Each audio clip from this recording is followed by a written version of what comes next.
Bonjour à tous, nous sommes lundi 6 novembre 2023. On démarre ce journal avec l'actualité au plan national. Dans le nord du pays, les populations de la région du Tchologo sensibilisées à cultiver la paix et le vivre ensemble. Une initiative du député de Ouangolodougou Kawara. Traoré Drissa représentait le président du conseil régional, Téné Birahima Ouattara, Charles Tatou et Jean Izadi. C'est la place publique du village de Noumousso, dans le département de Ouangolodougou, qui a servi de cadre d'échange entre les populations et le député de la localité. Traoré Drissa est venu rencontrer les populations porteurs de messages de sensibilisation à la culture de la paix, la cohésion sociale et au vivre ensemble du ministre d'État, ministre de la Défense, Téné Birahima Ouattara, par ailleurs, président du conseil régional du Tchologo. Je suis venu voir mes parents pour parler de la paix, de la cohésion et de vivre ensemble. Parce que la paix est préalable à tout développement. Donc, que ce soit le président de la République, que ce soit le président du conseil régional du Tchologo, nous regardons dans la même direction qui est le sens de la paix et de la cohésion sociale. Une action saluée par l'ensemble des populations du village. Au nom de toute la population de Torlan-Noumousso, nous demandons à tout le monde de s'enquérir des enseignements de l'honorable Traoré Drissa qui ne cesse de nous parler de la paix, de vivre ensemble, la cohésion sociale. Comme le dit toujours le conseil régional Téné Birahima Ouattara et le président de la République Alassane Ouattara. Plusieurs dons, notamment des chaises, bâches et du numéraire, ont été offerts aux différentes associations des femmes et des jeunes du village de Noumousso. Le ministère de la Cohésion nationale, de la solidarité et de la lutte contre la pauvreté, aux côtés des familles endeuillées dans les communes de Yopougon et Cocody.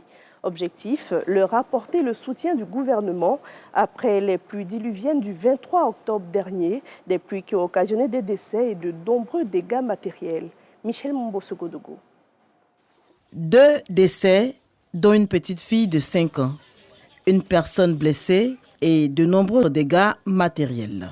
Triste bilan des pluies diluviennes qui se sont abattues le 23 octobre 2023 sur le district d'Abidjan. C'est son grand frère qui est venu en courant à la maison que la clôture est tombée sur sa petite sœur.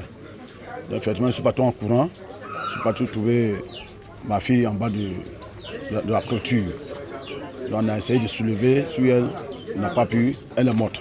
Le drame ne laisse pas le gouvernement indifférent. La ministre de la Cohésion nationale, de la solidarité et de la lutte contre la pauvreté, Miss Belmondo Dogo, dépêche à Yopougon-Niangon et aux 2 plateaux à l'Accro, commune de Cocody, une délégation auprès des familles éplorées et des victimes. Madame la ministre, conformément aux instructions du président de la République, qui demande d'être proche des populations, qui demande qu'aucun Ivoirien ne se sente à l'écart, ne se sente laissé pour compte, nous a demandé de visiter ces familles-là pour apporter la compassion du gouvernement. Nous déplorons depuis un moment des pluies assez fortes et récurrentes. Ces visites-là sont aussi le lieu de sensibiliser et d'inviter les uns et les autres à la solidarité. Et les victimes d'exprimer leur reconnaissance. Ce soir, je ne veux pas être loin. Que Dieu vous bénisse. Cet acte que vous venez de poser, que Dieu se souvienne de vous dans tout ce que vous avez entrepris. Valeur totale des dons, 1 500 000 francs CFA.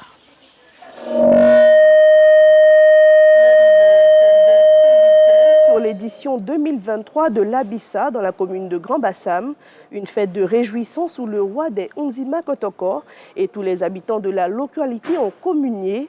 Les portes de cette fête se sont refermées par une procession et le renversement des tam-tams, nous dit Victorien Angoua. Des premières sonorités de l'Abissa à l'apothéose, le samedi de l'Abissa devient le jour de la communion totale entre le peuple Nzima et Sa Majesté Tanoé Amon.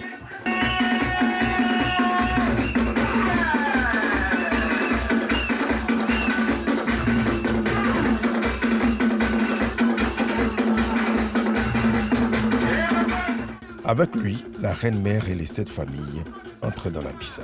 La danse de l'Abissa, patrimoine commun des Nzima d'Abouadé au Ghana, à Grand Bassam, en Côte d'Ivoire, exécutée par le groupe Konyele.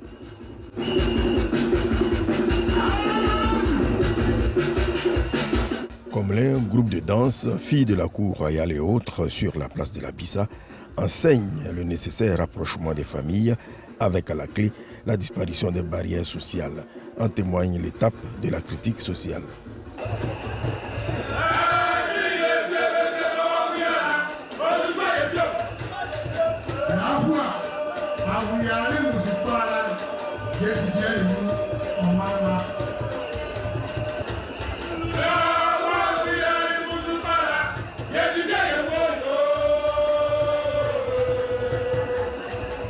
Le samedi marque la fin de la Bissa avec la cérémonie de procession entre 21h et 22h. Le Oudoulé, ou la cérémonie de le revoir à Fatché, la divinité du pardon de la Bissa, à 2h. Et pour clore le rituel, il y a le renversement des tam-tams, suivi de la cérémonie de purification du peuple entre 3h et 6h. Dans l'actualité internationale, plus de 20 civils ont été tués hier dimanche dans la chute d'obus sur un marché proche de Khartoum. C'est le comité d'avocats pro-démocratie qui l'a annoncé à travers un communiqué. La veille, 15 autres civils avaient été tués dans les mêmes conditions. Autre information, le président ukrainien a annoncé qu'une enquête allait être menée sur la mort d'un groupe de soldats ukrainiens décimés par un tir de missile russe. Selon les médias locaux, ces derniers étaient réunis pour une cérémonie de remise de décoration près de la ligne de front. C'est tout pour l'actualité. Merci de nous avoir suivis. Je vous laisse avec Ange Val.